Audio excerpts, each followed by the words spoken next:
Hey, what's going on, guys? Tobin here with you. This is more of a reaction to Erik Spoelstra's press conference that he just had after the Heat collapsed in the fourth quarter against the New York Knicks. And I'll play you a little bit of it here.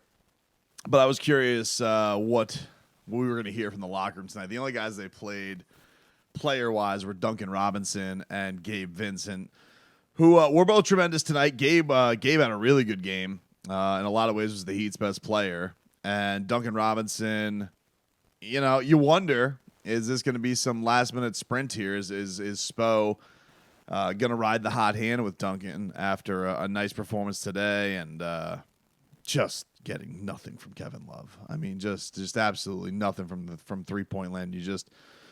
You thought he was going to come in here and light it up and provide that perfect fit, and that has just not been the case. Honestly, Cody Zeller's been a much better addition than Kevin Love has by a long shot. It has felt like, Kevin's had some nice moments here and there, but I think ultimately that 3-point threat they were hoping to get with him really hasn't been there. So curious because Duncan's got that great chemistry with Bam. Does that free some things up? I don't know. I'm just kind of spitballing here. I'm a little loony.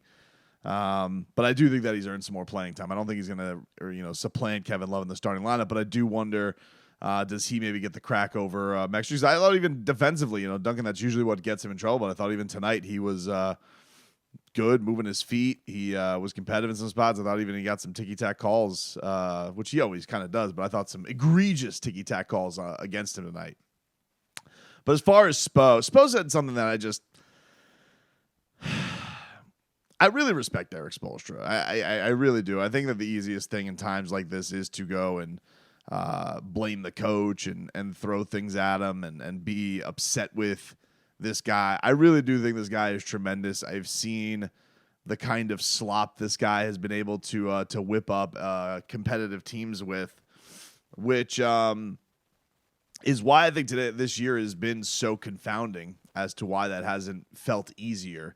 And especially with it almost felt like with the more chess pieces they've had, the more of a struggle there is. I don't know what that is. I don't know why that is, but with the bevy of options, it just doesn't feel like they've been able to find the right mix. But the thing that has just been, I find really tiresome from hearing from him is this idea that he feels like his team has the solutions and that they feel they can beat anybody. And I'll give you a little snippet of what he was talking about after the game. Yeah. There's a fire. We have to. Our guys are embracing the struggle. There hasn't been anything easy about this season, and sometimes seasons go like that. But the resolve is there.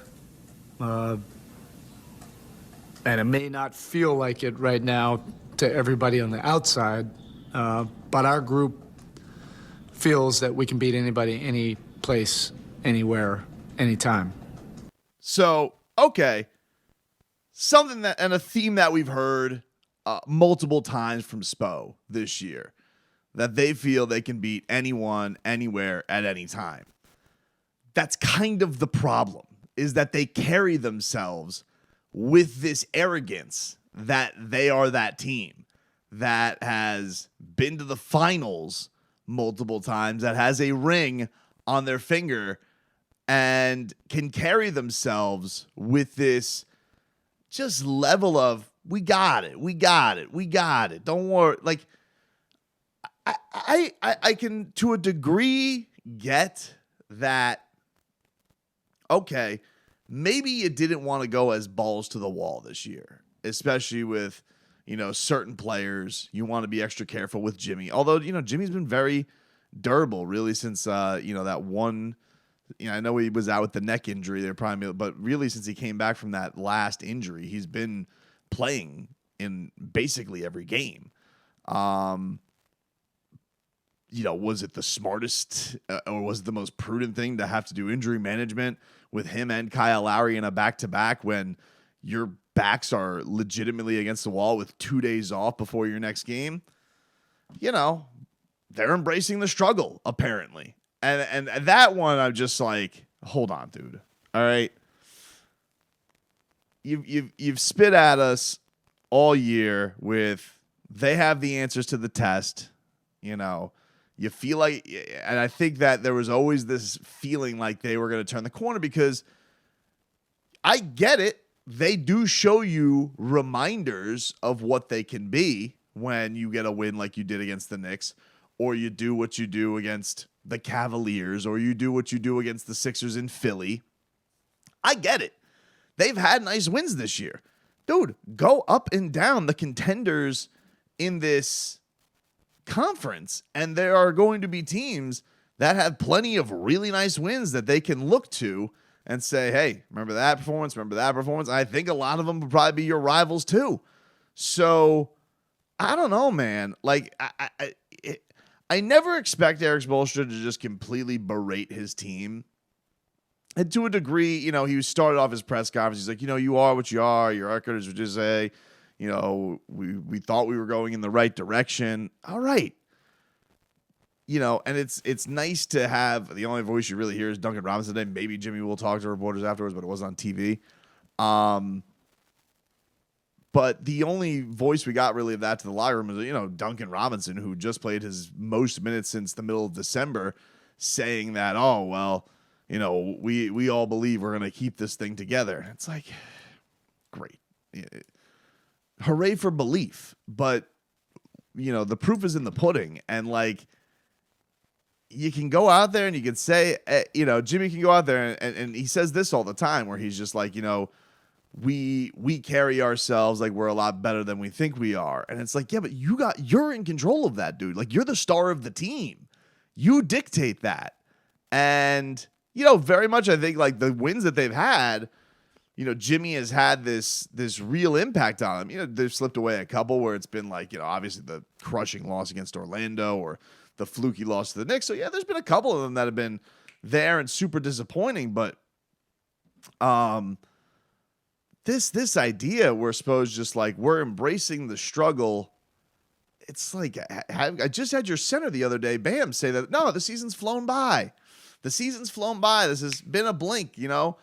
And I just found that a crazy thing to hear because I'm like, I feel like this has been one of the longest, grueling, annoying seasons to kind of cover because like one of the things that's been frustrating, I think, as fans or followers of the team has been like, there's not a whole lot of new ground to cover with this team. You know, they made some changes at the middle of the year with, you know, buying out Kevin Love, and Lord knows that was like a erectile dysfunction pill. Like you got you up for the night. But, you know, ultimately the blood flow was pretty much done by a couple weeks in when you realize, this dude's old as hell.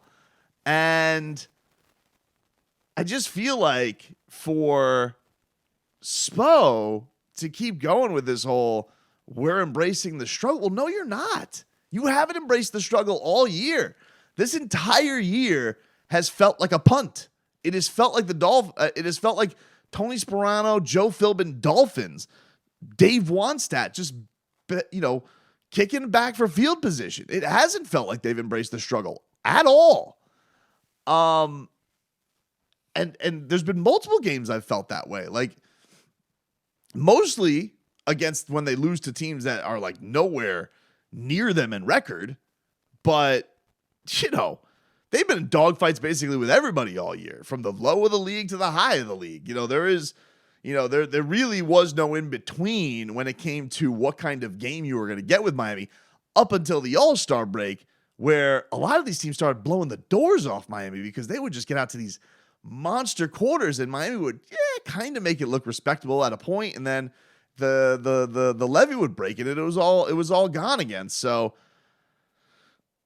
I don't understand that from the head coach. You know, this idea that you could say we believe anytime, any place. Okay, well, so do I'm sure a lot of teams have, you know, 9 wins over their resume that they feel like those were the signature ones. Those were the ones. You know, not everybody's like the Bulls of last year where they couldn't beat anybody good. Like most teams that are decent have wins they're most proud of. And especially the teams that are kind of like on the fringe, they'll be like, yeah, but you remember that? Now, I get it. Miami can fall back and say, yeah, but look at where we got last year. Okay, but has this looked anything like last year's formula at all? It hasn't. The only thing that makes it the same is your top 3 guys who, yeah, I would say I love the games of Jimmy Butler, Bam Adebayo, Tyler Hero. But, chips on the table today, fourth quarter, the 3 of them combined for what, 4 points? You could think that you could beat anyone anytime, anywhere. Do it. Do it if you think it, great. I'm glad. Hey, think happy thoughts. I'm glad. That's awesome. I'm glad you guys aren't getting down on yourselves. That's swell. But Jesus, we believe we could beat it. All right, good. Fantastic. I'm glad that the morale remains high. Even when the season feels like many a times that it was slipping away. And yeah, he also mentioned this thing, momentum is funny. It can swing back, but it is telling where it's just like you get to this point of, a really nice spot in the season, and you feel it would be nice if instead of, momentum swinging back and forth, if you would ride momentum. That would be that would have been a nice change for the end of the season.